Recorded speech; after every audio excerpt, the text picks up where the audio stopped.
எழுத்தாளர் சுஜாதா நைலான் கயிறுன்ற கதையில எழுதிருப்பாரு. கிட்டத்தட்ட சுஜாதா எழுதின 2வது நாவலோ முதல் நாவலோ அது. என்ன நடந்திருக்குன்னா, ஒரு மர்டர், ஒரு கொலை நடந்திருக்கிறது. மும்பைல இருக்கிற ஒரு அபார்ட்மெண்ட்ல வசிக்கிற ஒருத்தர், ஒரு தனியா வசிக்கிற ஒரு இளைஞன் கொலை செய்யப்பட்டிருக்கிறார். ஒரு க்ளூ கிடைக்கல. போலீஸ் என்னென்னவோ பண்ணி பார்த்துட்டாங்க, ஒரு க்ளூ கூட இல்ல. அவங்களுக்கு கிடைச்ச ஒரே க்ளூ, யார் இறந்து போறானோ அந்த ஆள் வந்து ஒரு டெலிபோன் புக் வச்சிருக்கான். அப்பெல்லாம் டெலிபோன் புக் தான், இப்ப போன்ல கான்டாக்ட்ஸ் எல்லாம் கிடையாதுல்ல. லேண்ட்லைன் போனுக்கு டெலிபோன் புக் நம்ம அப்பா அம்மா எல்லாம் அதை வச்சிருந்தாங்க, நாமே வச்சிருந்தோம். பேர் எழுதி ஒரு சின்ன புக் வச்சிருப்போம். அவன் 2 புக் வச்சிருந்தான். ஒன்னு பெரிய புக், அதுல நிறைய நம்பர்ஸ் இருந்தது. இன்னொரு குட்டி புக், இம்பார்ட்டன்ட்னு போட்டு முக்கியமானவர்களுடைய தொலைபேசி எண்கள் மாத்திரம் அதுல இருந்தது. அதுல இருந்த எல்லாருக்கும் இவங்க போன் பண்ணி விசாரணை நடத்துறாங்க. எல்லாருக்கும் ஒவ்வொரு இது இருக்கு. ஏன்னா ஒருத்தன் வேற வெளியூர்ல இருக்கான், ஒருத்தன் வந்து அன்னைக்கு பாம்பேலயே இல்ல, அலிபின்னு சொல்லுவாங்க. எல்லாருக்கும் அலிபி. ஒரு நம்பர் மாத்திரம் போன் பண்ணா அது ஒரு ஃபேக்டரியோட நம்பர். அந்த ஃபேக்டரிக்கு போய் கேட்டா அந்த ஆளையே எங்களுக்கு தெரியாது சார் அவங்க சொல்றோம். திரும்ப திரும்ப அந்த ஃபேக்டரி ஓனரை கூப்பிட்டு போலீஸ் விதவிதமா விசாரணை பண்றாங்க. போலீஸ் எப்படி விசாரணை பண்ணுவாங்க தெரியும் தானே. அந்த ஆள் சொல்ல, எனக்கு தெரியாதுங்க, இறந்து போன ஆளுக்கு எனக்கு சம்பந்தம் இல்லைங்கன்றோம். இந்த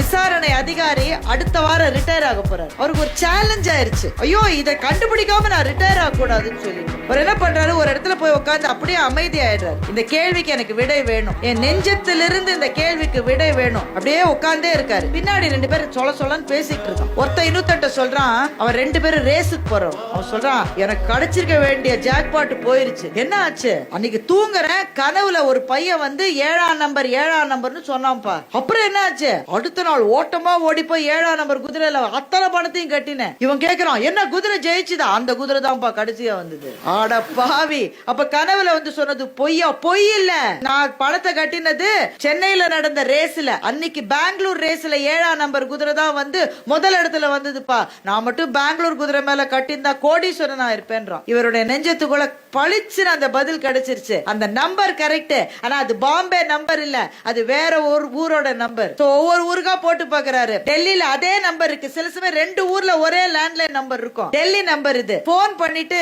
அந்த இறந்து போனவனுடைய பேரு சொல்லி அவனோட வீட்டுல இருந்து பேசுறேன்னு அவன் கேக்குறான், என்னது அவனோட வீட்டுல இருந்தா? அவன் உயிரோடையா இருக்கான்னு அவன் கேட்டுட்டான். அப்ப அவன் தான் அப்படின்னு கண்டுபிடிக்கிறாரு. இது சுஜாதாவினுடைய நைலான் கயிறுல வர ஒரு சம்பவம். எனக்கு ரொம்ப பிடிக்கும். ஏன்னா இது ஹை ஆர்டர் திங்கிங் ஸ்கில்ஸ் சொல்லுவாங்க. சில சமயம் சில பிரச்சனைகளுக்கு விடை கிடைக்காத போது தனிமையிலே இருந்து உங்கள் சிந்தனையை நீங்கள் நிறுத்தினால் உங்களுடைய உள்ளம் என்ற தாமரையில் இருந்தே பதில் வரும். இதை யார் நமக்கு சொல்லி கொடுத்ததுன்னா, நம்ம அன்றாட வாழ்க்கையில நாம சந்திக்கிறவர்கள் யாரும் இதை சொல்லி தர மாட்டாங்க. ஒரு எழுத்தாளன் தான் இதை உங்களுக்கு சொல்லி தர முடியும்.